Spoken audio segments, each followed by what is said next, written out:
Can Biafra be achieved without war? What happens next if anything happens to this man? Or if we wake up one morning and hear that he has quit the agitation for the sovereign state of Biafra? I know you said, oh, he will never do that. Yes, I know. But what happens if anything happens to him? You know, these questions were born out of thoughts and out of what is currently happening in Nigeria. But I'll try as much as I can to give you the answers to this question. Please, I beg you to stay with me because we are going to learn a lot from this video. Now, the first question, can Biafra be achieved without war? You know, when I was thinking about this question, I was actually thinking and meditating over this. I remembered a news I read sometime in 2023, where a northern senator said that, let me read it for you so you can see it. It says, Nigeria is prepared for war. We cannot give Southeast their wish, Senator Brukashawa. He said, this news was published in 2023. As I said, I was going through, some of my documents. He said that Nigeria is prepared for war, that they cannot give Southeast their wish. So I begin to ask myself, who told them that the quest for Biafra is a quest for war? Now, fast forward to today. On the 16th day of February 2026, just about 4 days ago, some northern elders, published a news. In fact, let me play just a short clip of that video so that you will see what I'm telling you. Under our current circumstances, no Nigerian should welcome another war to keep this country together. The North in particular has more than enough challenges, and we recognize that violent secession by any part of Nigeria will compound the problems of all Nigerians under which we live. Did you hear that? That Nigeria is not prepared for another war.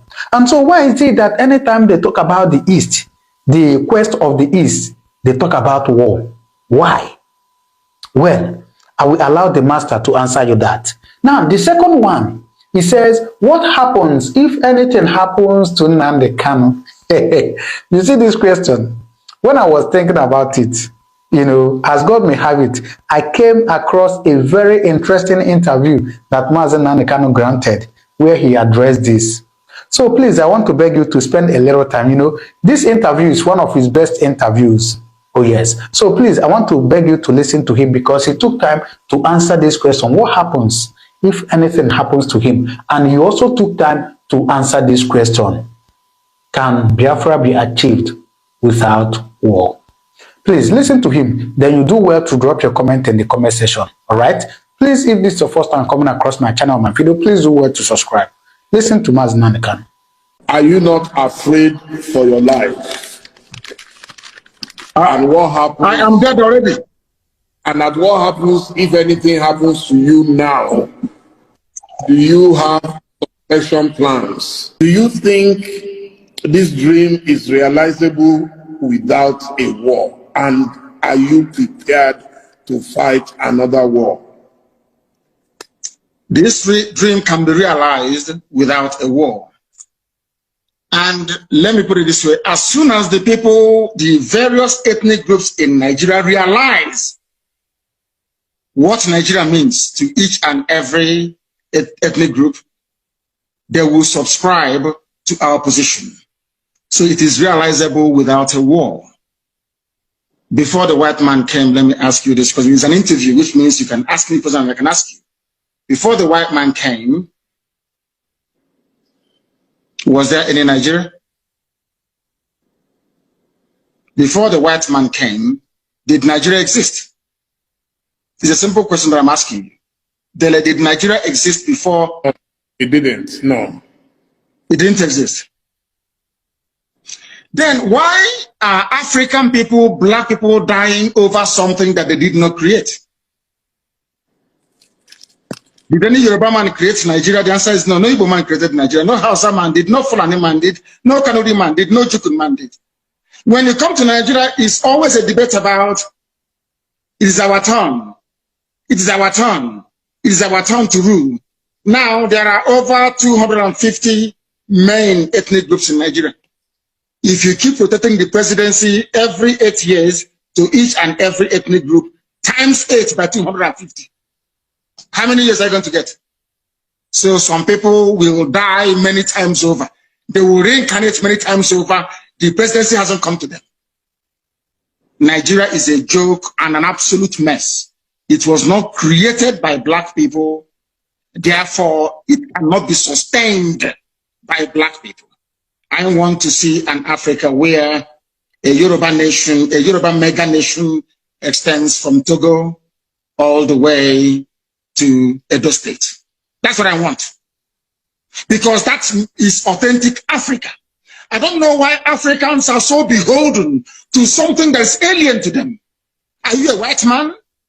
The Luga that created Nigeria is a white man. What are you doing as an African defending something that a white man created out of, should I say, a racist intent? Nigeria was an ordinary company, Royal Niger Company, an ordinary business venture that the British converted into a nation. And Africans are killing themselves trying to maintain something that a white man created. Sometimes I wonder what type of God made African people. I don't understand it. And that is why you have this neo-colonialism. That is why the British High Commissioner had to go to Tinubu to ask him, how do you end this protest? Because if this protest continues, you're jeopardizing our oil. Nnamdi Kanu can use it as an advantage to go and get Biafra. They asked the army to go in and kill people. You people are being ruled by your colonial masters. Your fate is not in your hand. You're in a country that is 60 years old, so to speak. There is no electricity. If I am a Nigerian, I can't come out and say I'm a Nigerian. I'll be ashamed of myself. For 60 years, you have no electricity. For 60 years, no good roads. For 60 years, no good schools. For 60 years, your politicians are traveling abroad for medical treatment. I ask you, what is there to be proud of about Nigeria? Name one thing you can be proud of. Name one thing. Is a question I'm asking you, Dele. Tell me one thing you can be proud of in Nigeria.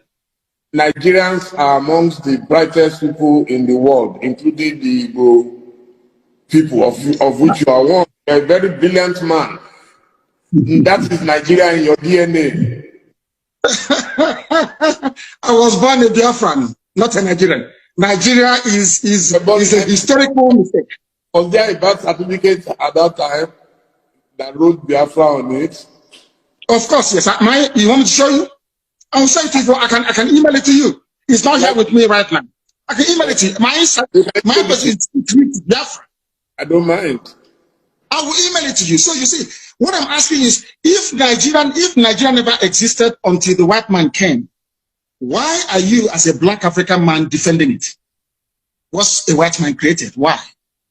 When you have Yorubas in Benin Republic, Yoruba is in Togo, they speak your language, they eat your food, they dress the same way you do, you have the same culture, the same value system, the same orientation, and I'm asking you, and the white man came from Europe and said, oh, you are Yoruba from Togo, you speak French. You're Yoruba from Benin Republic, you're going to speak French. But you're Yoruba from Nigeria, you speak English. Are people not perturbed by that? That level of dehumanization, that level of subjugation.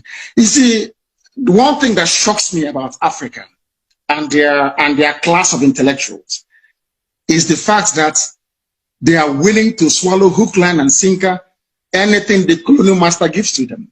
And I've asked you this very question. Can you go to Europe and create a country as a black man? The answer is no. Then why must you accept what a white man is doing in Africa? Do you see why we are poor and very backwards?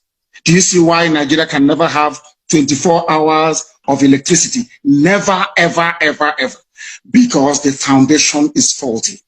The orientation of Fulani Janjaweed, people were protesting SARS killings in the south. Fulani people in the north, you are busy having fun and laughing and smiling. And you want to be in the same country with them. Your value system, your reasoning, your understanding, your orientation can never ever be the same. Never be the same. Why did Britain leave the EU? Then I'm asking you, are they not Christians? Are they not Democrats? Don't they believe in free trade and voting people in and voting them out? But then why did Britain leave the EU? Why? The same Britain that left the EU is asking me not to leave Nigeria. Nigeria that is only 100 years old. Your grandfather was not a Nigerian. Was not. So why must you throw away the history of your family, the rich history of Yoruba people? Because a white man called the place Nigeria. Why must you do that? Why? Can I go to England and name them and name them Albania and say all your history is now gone? We are doing our ancestors a disservice. And let me tell you why Black Africa cannot go forward. Some people, not you, some people accepted this nonsensical balkanization of Africa with their useless flag independence. And your ancestors are in the grave. Your ancestors that existed before the white man was born, they're in the grave. You jettison their history and their identity. You banish it, you denigrate it, you insult them by accepting this garbage called Nigeria, and you want them to be happy with you. That is why no Black African country can see development. No Black, you see South Africa, when whites were running South Africa, everything was good. Now Blacks took over. Look at what is happening. Because even the land of Africa itself is angry with us. We went to school for a reason. The reason why you go to school is to question certain things. And the question is this: why is it that you as an African, you're willing to kill, to die for something a white man created when they cannot do the same thing for you? You see how they are not equal to us. You see why they are always better than us. And nobody can tell me with any ounce of conviction or justification the reason why Yoruba people should be in Togo, in Benin, and in Nigeria. Why can't they be in one country, same way that the English people are in one country in England? Or should I say in the UK? These are the things that we must ask ourselves. Are you not afraid for your life? And what happens? I am dead already.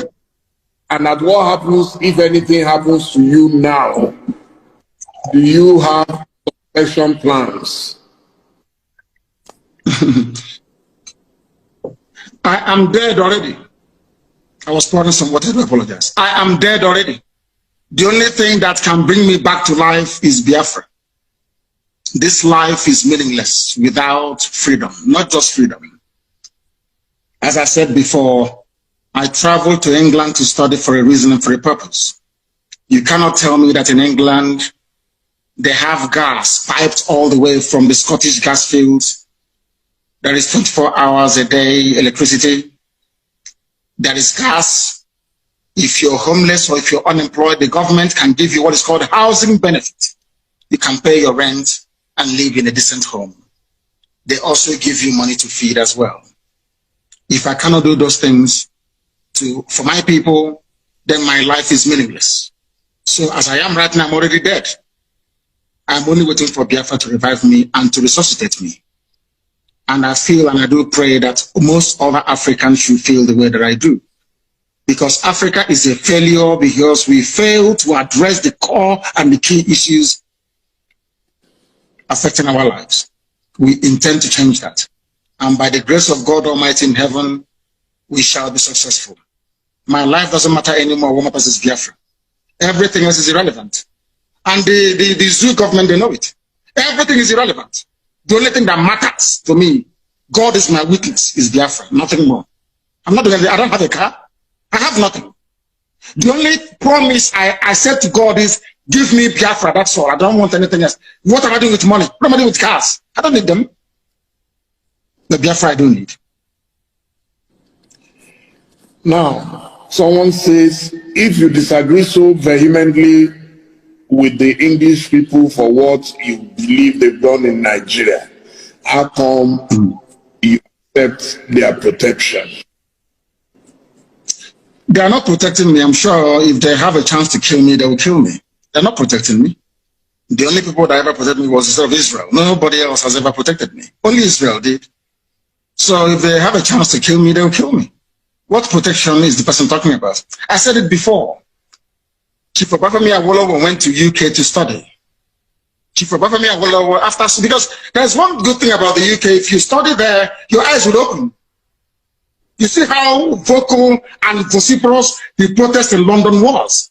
Because we understand their game, we know the way they play it, and we feel sorry for our people that they cannot see what you have seen. But one day, who knows, their eyes may open. But as I keep saying, anything we do to ensure that freedom comes, not just to Biafra, to Dudua, but to everybody, every ethnic group, I am all for it. So could you tell me a bit about your project, the Radio Biafra? Radio Biafra of the radio freedom under Abacha. So I know a bit about pirate radios. So that's why I'm asking. It's not a pirate radio. It's not pirate. Radio Biafra is registered in England. It's not a pirate radio. It is actually registered. It's not a pirate radio. That was the argument they were making before. And when they asked the UK to shut down Radio Biafra, UK told them we can't. It's a legitimate business. You know, it's a legitimate concern in the UK, so we can't shut it down. So it's not pirate. And we build our own transmitters. I don't know if you know that. The FM that you listen to in Lagos, if you're in Lagos right now, if you hear my voice tomorrow morning, or the voice of any of the presenters tonight, we built ourselves. And I believe in encouraging ingenuity. Everything we have, we built ourselves. Because, of course, God is with us. And our mission and cause is noble. That is the history of Radio Biafra, and we keep expanding. And I do hope that before this month runs out, which is just a few days away, that Radio Biafra will be in Katsina broadcasting in Daura. Radio Biafra will be in Daura broadcasting. And they will complain, but they can't do anything about it because we are far ahead of them. What are you doing in Daura when you said Buhari is not there? So what will you be doing in Daura? No, they challenged us. The MDC challenged us. They said they are going to buy equipment worth, is it 700 million to disrupt what we are doing. So in response, I said, I'll put a radio inside Daura and I'm going to do it. I will. There'll be FM in Daura very soon. So if you're getting the Janjaweed, you cannot be jammed. Who can jam it? Who is the person who can jam it? This is the technology from Biafra and you cannot do anything about it. That is why the Colonial line is running helter-skelter to stop Biafra, because they know that once Biafra comes, maybe an African country can now put a man on the moon. They don't want that because they know what we can do. And I'm saying it out in the open. They should try all they can to stop us. They cannot stop us. Eventually, we're going to win. Okay. So do you have a map for Biafra? Where will it start from and where will it end? First of all, do you know that if I ask you now, Dele, how many states do you have Igbo people in Nigeria? How many states would you tell me? It's a simple question. I will say everywhere. No. I mean where they are indigenous to, where they come from. There could be Igbo people in Lagos and not from Lagos. The Igbo people. If I ask you right now, how many states in Nigeria do you think that Igbo people are indigenous to? How many would you say? 5 Southeast states? After all, that is the Igbo territory. Is that what you say? Yes. I have a surprise for you. It is 13. Igbo people are indigenous to 13 states of Nigeria. 13. As I told you, those who created Nigeria are in charge of Nigeria. And in order to weaken, to diminish, to render irrelevant every aspiration of an Igbo man, Britain decided to advise the Janjaweed Caliphate to keep redrawing the map until we now have only 5 states. Igbo people are in 13 states. And now let me answer your question. The map of Biafra starts from wherever women tie 2-piece wrapper and ends where they stop tying 2-piece wrapper. In other words, Biafra land starts from Kogi in the north, in Igala land, Idoma, Igede, all the way to Ikodomikodo, Idu land, in Odeo, and going down to Bakassi, after Cross River State, and to Bonny, and to Bobo in the south. All these are Biafran territories because if you go there, all the 13 states. I want the 13 states. You want me to name for you the 13 states that make up? Yes, please. Kogi, are there Igbo people in Kogi? I'm sure the answer is yes. Yes. indigenous. Are there Igbo people in Edo State? Yes. We agree. In Edo State, there are Igbo people. I'm not talking about Ubiaja, which is Ishan. We'll come to that later. I'm even talking about a place called Igbo Akari. Igbo Akari. Are there Igbo people in Delta State? Yes. Are there Igbo people in Benue? In Benue State, I'm asking you, in Izi community is in Benue State. They speak Igbo. The largest market you have in Benue belong to the Igbo communities in Benue State. Are there Igbo people in Cross River? Yes. So Igbo people are in Cross River. Are Igbo people in Akwa Ibom? Yes. E2 is in Akwa Ibom. There are Igbo people there. Are there Igbo people in River State? Are there Igbo people there? Of course there are. 90% of River State is Igbo. Are there Igbo people in Bayelsa? And you'll be shocked. YES is the answer. There are Igbo-speaking people inside Bayelsa itself till tomorrow morning. The same way you have Igbo people in Ondo. Are there Igbo people in all the 5? I've counted for you the 6 states that make up the so-called South. Imo, Abia, Anambra, Ebonyi.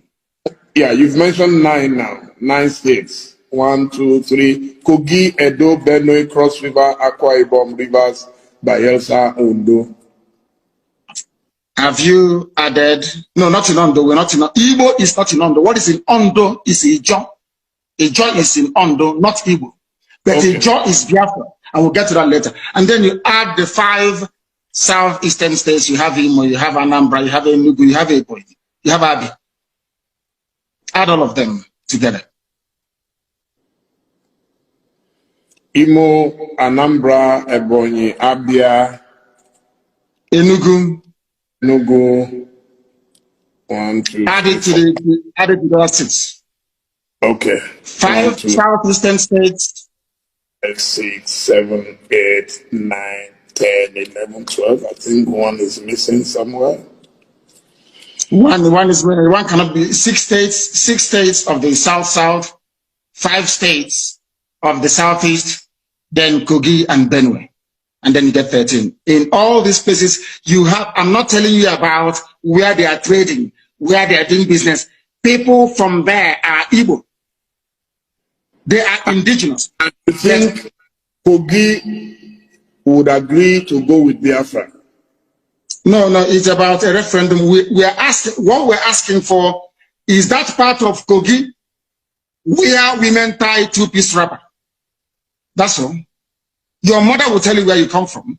If you look at your mother when she dresses up to go to church or to go to a function and she's tying 2-piece wrapper, one on top of the other, then you know you're a Biafran. And I'm telling that's what they do in Kogi, in Enugu State, in Benue State, in Cross River State, all the way down. You can go all the way down to Edo State. It is there till tomorrow morning. Don't you think you are likely to hit the brick wall if you try to go expansionist, if I could put it that way? I am an Igbo man.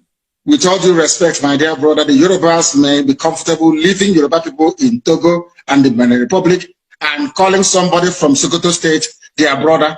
I don't intend to do that. Wherever you have Igbo people, they must be together as one. We are not leaving anybody behind. We cannot leave anybody behind. It was the Fulani Janjaweed and the British that caused this problem. You cannot come to my land, you take an Igbo community, you give them to Benue, you give them to Kogi, and you say they're from the north. Ohaneso may tolerate it. I will not tolerate it. I can't tolerate it. I am not going to leave one single Igbo community anywhere.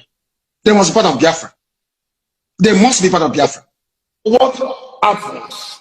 Let's say the other people that you are fighting get provoked and they decide to call your bluff and say, okay, Igbo people in Kaduna, in Katsina, in Sokoto to defend Israel. How would that fit into your plan?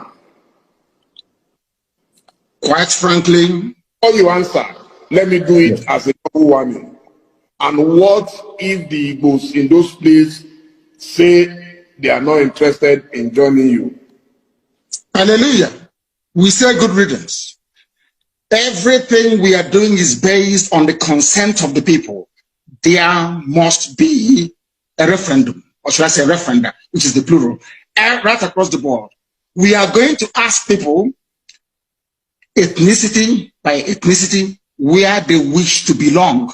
If they say we want to be part of the Janjaweed North, where once in a while you lose your daughter, your wife could be raped, oh, well and good.